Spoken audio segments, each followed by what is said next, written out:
ಇದ್ದಂತ ಸವಾಲು ನೀವ್ ಹೇಗೆ ನೋಡಿದ್ರಿ? ನಿರ್ಮಾಪಕಿಯಾಗಿ ಹೇಗೆ ನೋಡ್ತಾ ಇದ್ದೀರಿ? ಈಗ ವಿತರಕಿಯಾಗಿ ಹೇಗೆ ನೋಡ್ತಾ ಇದ್ದೀರಿ? ಏನ್ ಸವಾಲಿದೆ ಇಂಡಸ್ಟ್ರಿಯಲ್ಲಿ ಆಗಿರುವಂತ ಚೇಂಜಸ್ ಬಗ್ಗೆ?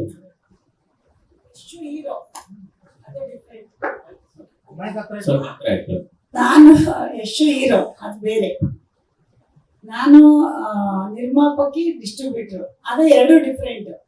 ಒಂದೊಂದೇ ಮಾಡಿರೋದು, ಎರಡರಲ್ಲೂ ಒಂದೊಂದೇ, ಜಾಸ್ತಿ ಲಾಂಗ್ ಮಾಡಿಲ್ಲ ಅಲ್ವಾ. ಫಸ್ಟ್ ಎಕ್ಸ್ಪೀರಿಯನ್ಸ್ ಮುಂದಿನ ದಿನಗಳಲ್ಲಿ ಹೇಳ್ತೀನಿ ಅಂದ್ರೆ.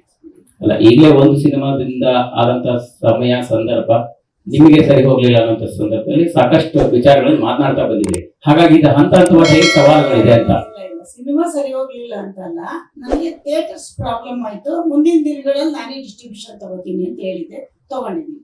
ಸಿಂಪಲ್. ಓಕೆ, ಅದೇ ಇಲ್ಲಿ ಸೆಪ್ಟೆಂಬರ್ 5ಕ್ಕೆ ಕನ್ನಡದ ಏಳುಮಲೆ ಆಗಿರ್ಬೋದು, ಓಂ ಶಿವಂ ಆಗಿರ್ಬೋದು ಮತ್ತು ನಾನು ಮತ್ತು ಗುಂಡ ಆಗಿರ್ಬೋದು, ಅದ್ರ ಜೊತೆಗೆ ಪ್ಯಾನ್ ಇಂಡಿಯಾ ಸಿನಿಮಾ ಅಂತ ಮದರಾಸಿ ಅಂತ ಬರ್ತಾ ಇದೆ. ಸೊ ಜೊತೆಗೆ ನಿಮ್ಮ ಘಾಟಿ. ಸೊ ಏನ್ ಸವಾಲುಗಳಿದಾವೆ? ಯಾಕಂದ್ರೆ ಥಿಯೇಟರ್ ಪ್ರಾಬ್ಲಮ್ ನಿಮಗೆ ಕುತೂಹಲಿಗೆ ಆಗಿತ್ತು, ಇದೇ ಸಿನಿಮಾಗಳಿಲ್ಲ ಅಂದ್ರೆ ಬೇರೆ ಹೊರಭಾಷೆ ಸಿನಿಮಾಗಳು ಮತ್ತೆ ಕನ್ನಡದ ಸಿನಿಮಾಗಳು ಕಾಂಪಿಟೇಷನ್ ಇಂದ ನಿಮಗೆ ಥಿಯೇಟರ್ ಕೊರತೆ ಆಗಿತ್ತು. ಬಟ್ ಈಗ ಏನ್ ಸವಾಲುಗಳನ್ನ ತಗೋತಿದ್ದಾರೆ ಈ ಸಿನಿಮಾ? ಅಲ್ಲ, ಅವಾಗ ಇನ್ನೊಬ್ರ ಹತ್ರ ಕೇಳಬೇಕಿತ್ತು. ಇವಾಗ ನಾನೇ ಡಿಸ್ಟ್ರಿಬ್ಯೂಟರ್ ಆಗಿದ್ರಿಂದ ನನಗೆ ಸ್ವಲ್ಪ ಅನುಕೂಲ ಆಗಿದೆ ಅನ್ಕೋತೀನಿ.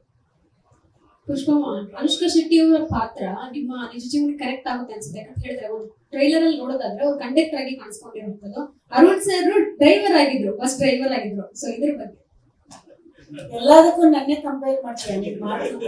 ನಾನು ಆಚೆ ಬಾನಿ ಏನಂತ ಸರಿ ಪಾಪ ಅಮ್ಮ ಎಲ್ಲರಲ್ಲೂ ಜೋರು ಅಂತ ನೀನ್ ಆಚೆ ಬಾ. ಅಲ್ಲ ಮೇಡಮ್, ಉತ್ತರ ಕೊಟ್ಟು ಅವ್ರು ಕಂಡಕ್ಟರ್ ಆದ್ರೂ ನನ್ನೇ ಹೋಲಿಸ್ತೀಯ, ಅರುಣ್ ಕುಮಾರ್ ಡ್ರೈವರ್ ಆದ್ರೂ ನನ್ನೇ ಹೋಲಿಸ್ತಿಲ್ಲ, ಎಷ್ಟು ಹೀರೋ ಆದ್ರೂ ನನ್ನೇ ಹೋಲಿಸ್ತೀಯ. ಒಳ್ಳೇದಲ್ವಾ ಹೇಳ್ಬೇಕು. ಅನುಷ್ಕಾ ಶೆಟ್ಟಿ ಅವ್ರ ಪಾತ್ರ ಕಂಡಕ್ಟರ್ ಅಲ್ಲಮ್ಮ, ಹೆಣ್ಣು ಮಕ್ಳಿಗೆ ಪ್ರೋತ್ಸಾಹ ಕೊಟ್ಟು ಇಂತ ಕಥೆ ಮಾಡಿದಾರಲ್ಲ ಅಂತ ಖುಷಿ ಪಡಮ್ಮ. ಇವತ್ತು ಹೆಣ್ಣಿಗೆ ಎಲ್ಲೂ ಜಾಗನೇ ಇಲ್ಲ. ಹೆಣ್ಮಕ್ಳನ್ನ ಅಡಿಗೆ ಮನೆಗೆ ಹಾಕೋ ಕಾಲದಲ್ಲಿ ಅವರು ನೀಟಾಗಿ ಸಿನಿಮಾ ತೋರಿಸಿ ಕಂಡಕ್ಟರ್ ಆಗ್ಬೋದು, ಡ್ರೈವರ್ ಆಗ್ಬೋದು.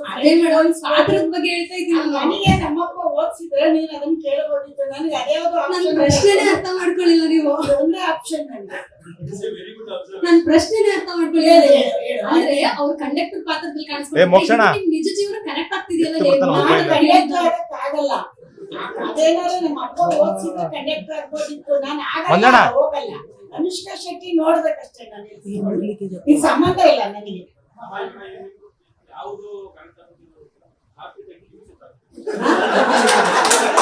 ಘಾಟಿ ಟೈಟಲ್ ನಿಮಗ್ ಸೂಟ್ ಆಗುತ್ತಾ? ಒಳ್ಳೇದಲ್ವಾ? ನಾನು ಹಂಗೆ ಮಾಡಿ, ನನ್ಗೆ ಇನ್ನೂ ಒಳ್ಳೇದು. ಘಾಟಿ ಅನ್ನಿ ಅಥವಾ ಫೈರ್ ಅನ್ನಿ ಎಲ್ಲರೂ ನನಗೆ.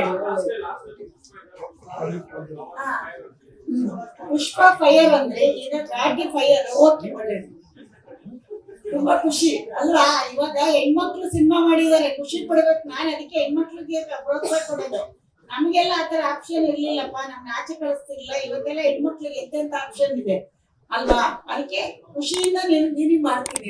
ಖಂಡಿತವಾಗ್ಲೂ ಖುಷಿ ಇದೆ ಮೇಡಮ್. ನೀವು ನಿರ್ಮಾಪಕಿಯಾಗಿ ವಿತರಕಿಯಾಗಿ ಬರ್ತಿರುವಂತದ್ದು. ನೆಕ್ಸ್ಟ್ ಏನ್ ಮಾಡ್ತೀರ ಅಂತ ನಾವು ಕಾಯ್ತಾ ಇದೀವಿ. ನೆಕ್ಸ್ಟ್ ಏನು ಮಾಡಲ್ಲ, ಇಲ್ಲೇನೆ ಓಡಾಡ್ತಿರ್ತೀನಿ, ನಿನಗೆ ಇಂಟರ್ವ್ಯೂ ಕೊಡ್ತೀನಿ.